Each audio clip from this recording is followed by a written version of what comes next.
अस्सलाम वालेकुम। इस्लामाबाद टॉक्स में खुशामदीद। आज के व्लॉग हम एक इंतहाई अफसोसनाक ख़बर से करने जा रहे हैं। एसपी अदील अकबर जो इस्लामाबाद में तैनात थे, इन्होंने मुबैना तौर पर ख़ुदकुशी कर ली और अब वो इस दुनिया में नहीं रहे। ये ख़बर हमारे पास जैसे मौसूल हुई, हम सब शहजर रह गए हैं कि आखिर हुआ क्या। इस्लामाबाद पुलिस का जो ट्विटर अकाउंट है, उससे 2:30 बजे पर तकरीबन एक पोस्ट आती है जिसमें उनका भी ज़िक्र है। वो कह रहे हैं कि वो अपनी ड्यूटी बखूबी निभा रहे हैं। फिर आखिर ऐसा क्या हो जाता है कि वो अपनी जान लेने की कोशिश करता है। और मुबैना तौर पर जो हमारे सराउंडिंग्स हैं, हमारे सोर्सेज़ हैं, वो ये कहते हैं कि अपनी जान लेने से पहले उनका एक आला अफ़सर के साथ फ़ोन पर गुफ्तगू होती है और उसके बाद वो एक सबऑर्डिनेट से मुबैना तौर पर पिस्टल लेते हैं और अपने आप को गोली मारते हैं। ये ख़बर हमारे पास आई, इंतहाई अफ़सोसनाक ख़बर है। लेकिन इस ख़बर के जो एनालिसिस हैं और जो मुख्तलिफ़ जुज़ियात हैं इससे जुड़ी हुई, इस पर बात करना बहुत ज़रूरी है कि आखिर क्या वजह है कि एक सिविल सर्वेंट, 18 ग्रेड का पुलिस ऑफ़िसर, शानदार करियर, वो अपनी जान ले लेता है। इस पे हमने थोड़ी-सी तहकीक की और पता चला कि 2011 से 2025 तक कितने सिविल सर्विसेज़ के ब्रिलियंट ऑफ़िसर्स हैं, उन्होंने मुबैना तौर पर ख़ुदकुशी की और उनके केसेस का क्या हुआ।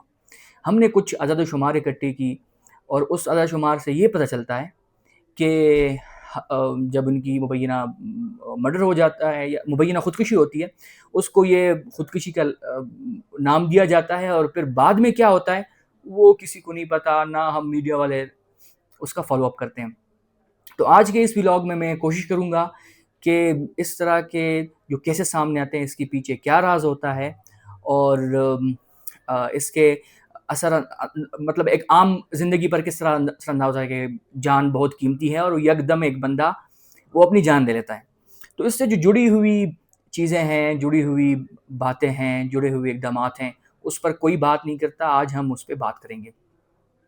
उमूमन आपने देखा होगा कि कोई ख़ुदकुशी कर लेता है तो एक ख़बर आती है कि जी ज़हनी तनाव था, फैमिली प्रेशर, काम का प्रेशर और पता नहीं कितने स्ट्रेस। ये एक ख़ामोश वबा है जो आपको या किसी और बंदे को इस अ, अमल पर या इस इक़दाम पर मजबूर कर देता है कि वो ख़ुदकुशी कर लें। इंसान की जान या अपनी जान सबको प्यारी होती है, लेकिन कुछ ऐसे हालात आ जाते हैं जहाँ इंसान को इसी में ही राहत होता है कि अब मैं अपनी जान ले लूँ।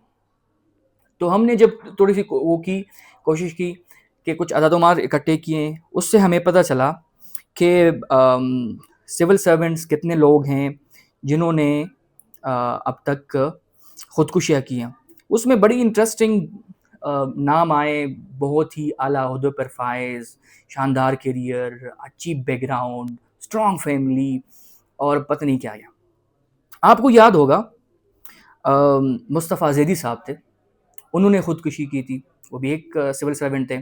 इसके अलावा अल्ताफ़ पीरज़ादा साहब हैं, खुर्रम हुमायूं, वो आपको याद होगा, एक बहुत ही well known personality Bilal Pasha साहब, उन्होंने भी जब वो सीईओ बनु कैंट थे, उन्होंने भी मुबैना तौर पर ख़ुदकुशी की।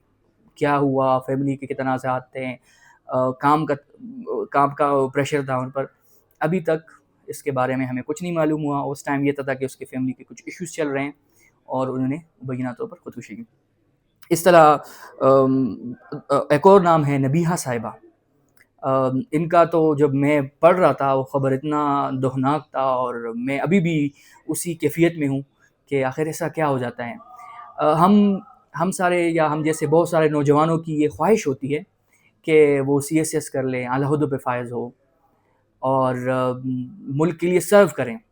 और आपको ये भी पता होगा कि जब एक सीएसपी बनता है तो उसके पीछे इतनी सारे अवामिल होते हैं कि वो फ़ोकस स्टडी करता है, फैमिलीज़ के जो इश्यूज़ होते हैं उसको अपने आप को साइड पे करता है, फ़ोकस होके स्टडी करता है। जब इम्तिहान देता है, फिर उसके बाद इंटरव्यू, फिर ट्रेनिंग, फिर उसकी पोस्टिंग, फिर तब जाके लोग उनको रिकॉग्नाइज़ करते हैं कि ये इस ओहदे पर हैं और मुल्क की खिदमत कर रहे हैं। लेकिन फिर अचानक इस तरह क्या हो जाता है कि وہ بندہ اپنی جان لے لیتا ہے۔ اس میں نے جو ریسرچ کی وہ یہ ہے کہ جو کام کا سٹریس ہے وہ خاموش قاتل ہے۔ جیسے میں نے کہا یہ ایک وبائی امراض کی طرح ہے یا ایک وبائی شکل اختیار کر دیا ہے۔ اگر آپ دیکھیں کہ ایک بندہ ہو، وہ دن رات کام کر رہا ہو اور اس کو معاوضہ بھی صحیح نہیں مل رہا ہو، اس کی ریکگنیشن بھی نہ ہو، تو وہ دھیرے دھیرے اس کی جو خاموشی ہے یا پریشانی ہے وہ دیمک کی طرح اس کو کہا جاتا ہے۔ اور پھر جو آپ کے سراؤنڈنگز ہیں اس میں اگر آپ دیکھ لیں تو آپ کو بہت سارے ایسے لوگ ملیں گے جو دن رات کام کر رہے ہیں اور ان کی ریکگنیشن نہیں ہوتی اور ان کا جو کام ہے اس کو سراہا نہیں جاتا، اور پھر جس طرح وہ چاہ رہے ہوتے ہیں کہ ہمیں اس کا ریوارڈ ملے وہ اس طرح نہیں ہوتا۔ تو یہ ایک وجہ ہے۔ اس کے علاوہ غربت ہے جو انسان کو اس ذہنی اذیت میں شکار کر دیتے ہیں کہ پھر انسان کہتا ہے کہ جو زندگی میں جی رہا ہوں اس سے تو نہ جینا بہتر ہے۔ اس طرح بے روزگاری ہے، اور اس کے علاوہ اگر آپ چیزیں دیکھ لیں تو اور بھی کئی عوامل ہیں جو ہمیں بتاتے ہیں کہ ایک انسان اسی میں ہی اپنا فائدہ دیکھ لیتا ہے کہ میں اپنی جان لے لوں۔ اگر ہم ایک اور بات کر لیں کہ جو سول افسران ہیں یہ تو ماشاءاللہ ان کے پاس تو بے روزگاری بھی نہیں ہے، یہ تو غریب بھی نہیں ہوتے ہیں، ان غربت تو یہ جب اس پوزیشن پر پہنچتے ہیں تو ماشاءاللہ اگر یہ ان کا پاسٹ غربت میں رہا ہو تو وہ اچھی لائف گزار رہے ہوتے ہیں۔ تو پھر ایسا کیا ہوا کہ یہ لوگ وہ کر لیتے ہیں، خودکشی کر لیتے ہیں؟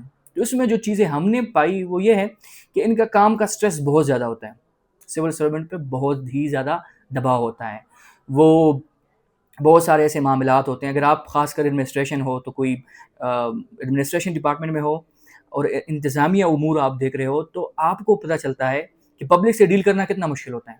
آپ کو پھر ایک ایسی چیز سامنے آتی ہے کہ آپ کہہ رہے ہیں کہ پروٹیسٹ ہے، اس کو روکنا ہے، لوگوں سے کیسے بات کرنی ہے، اور پھر ایک اور چیز جہاں پر آپ کو پتہ ہو کہ اس شخص کے ساتھ ظلم ہوا ہو اور آپ کے ہاتھ میں کچھ نہ ہو کہ اس کو انصاف دے دیں، تو بندہ اپنے آپ کو کوس رہا ہوتا ہے کہ میں اس طرح کیا کروں کہ اس کا ازالہ ہو سکے، لیکن اس کے ہاتھ میں کچھ نہیں ہوتا سوائے دلاسا کے، وہ اس کے علاوہ کچھ نہیں کر سکتا۔ ایک اور چیز جو میں نے نوٹ کی ہے وہ یہ ہے، خاص کر اگر آپ عدیل اکبر صاحب کی اس کیس میں دیکھ لیں، یہ ایک بریلینٹ اسٹوڈنٹ تھے۔ سی ایس ایس 2017 میں اس نے جو مارکس لیے ہیں وہ ہیں 1007۔ بہت کم ایسے اسٹوڈنٹس ہوتے ہیں جو 1000 کا فگر کراس کرتے ہیں، بہت کم۔ آپ ابھی ریسنٹلی جو ٹاپرز ہیں وہ آپ دیکھ لیں تو 940 960 70 اس طرح کے مارکس ہوتے ہیں، بہت کم ایسے ہوتے ہیں جو 1000 کا فگر ہے اس کو کراس کرتے ہیں۔ یہ ایک بہت ہی شاندار کیریئر کے مالک تھے، بہت ہی نفیس انسان تھے، ایماندار تھے۔ لوگوں نے اس کی جو ٹویٹر ہے اس ایک ٹرینڈ بنایا، اور اس کے بارے میں کیا لکھتے ہیں وہ بھی میں آپ کو بتاتا ہوں۔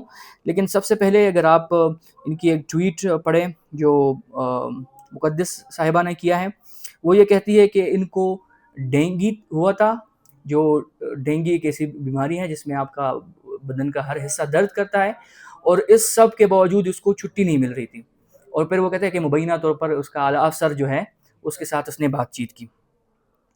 تو ہمارا ماننا یہ ہے، یا بہت سارے ہمارے ایسے لوگ ہوں گے ان کا ماننا یہ ہے کہ اس کی مکمل تحقیقات کی جائیں، اور جب تحقیقات کر لیں تو لوگوں کو بتا دیں کہ آخر ہوا کیا ہے اور اس کی نوعیت کیا ہے، تاکہ ہم آنے والے دنوں میں کسی اور عدیل اکبر کو نہ کوئیں، کیونکہ جب یہ اتنے تکلیف سے اور مشکلات سے گزرتے ہیں اور کسی سٹیج پر پہنچتے ہیں، وہاں پر پھر ان کو اس طرح یکدم چلے جانا ایک تعجب کی بات ہوتی ہے۔